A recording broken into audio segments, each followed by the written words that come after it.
আসসালামু আলাইকুম, আপনারা সবাই কেমন আছেন? এখানে বাজার থেকে মাছ কিনে আনছে। এটা কিন্তু পাবদা মাছ। আগে পলি থেকে বের করে নিই। পলি থেকে বের করে নিয়েছি। এটা কিন্তু পাবদা মাছ, আর এটা হলো গুলশা মাছ। কেউ আবার ট্যাংরা মাছ ভাবে ভুল করেন না। এখন আমি এগুলো ভালো করে কেটে কুটে নিব। আমি একটা মাছ কেটে দেখাই, দেখেন কিভাবে কাটি। প্রথমে দুই সাইডে যে কাটাগুলো ফেলে দিব, আর যেখানে কিন্তু একটু থাকে এটাও ফেলে দিব।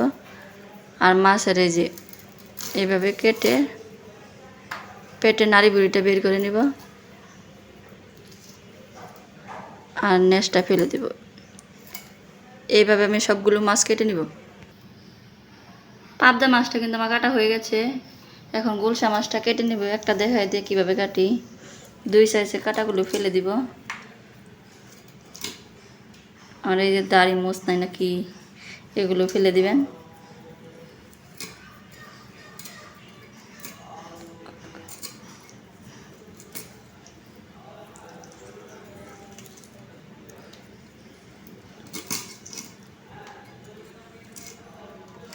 আমার কিন্তু কাটা হয়ে গেছে। এইভাবে আমি সবগুলো মাছ কেটে নিব। আমার কিন্তু গুলশা মাছটা কাটা হয়ে গেছে। আমি কিন্তু পাবদা মাছটা এই জালি সাহায্যে পরিষ্কার করে নিব। উপরে কিন্তু ময়লাটা চলে যাবে।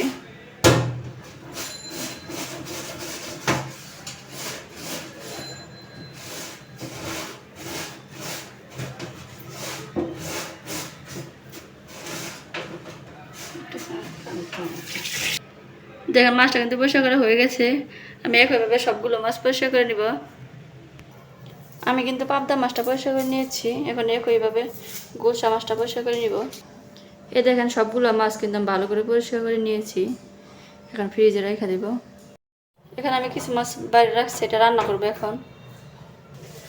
এখন মাছটা ভাজি করে নিব। এখানে দিয়েছি মরিচ, হলুদের গুঁড়া, লবণ মাখিয়ে নিব। মাখানো হয়ে গেছে। ভাজার জন্য আমি কড়াইতে একটু তেল দিয়েছি।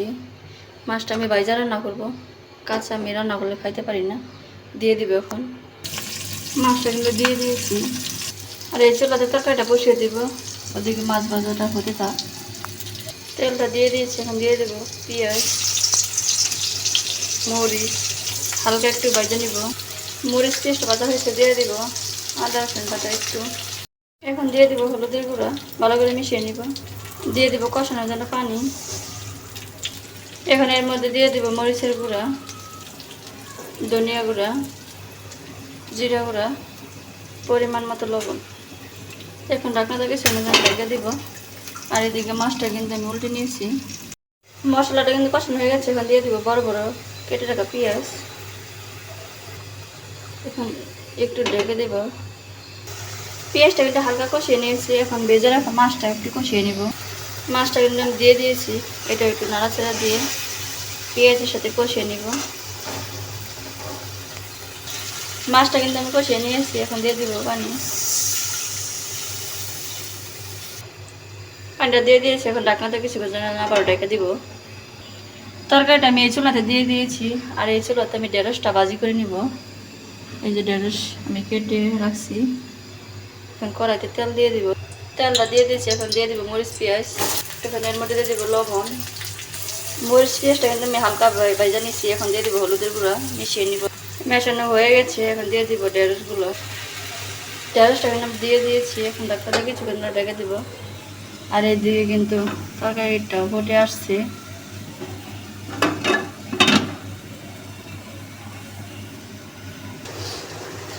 ভাজিটা আমি নাড়া দিয়ে দিই।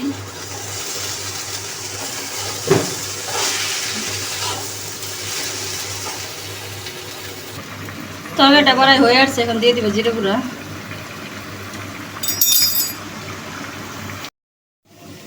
তরকারিটা কিন্তু হয়ে গেছে। আমি চুলাটা অফ করে দিয়েছি।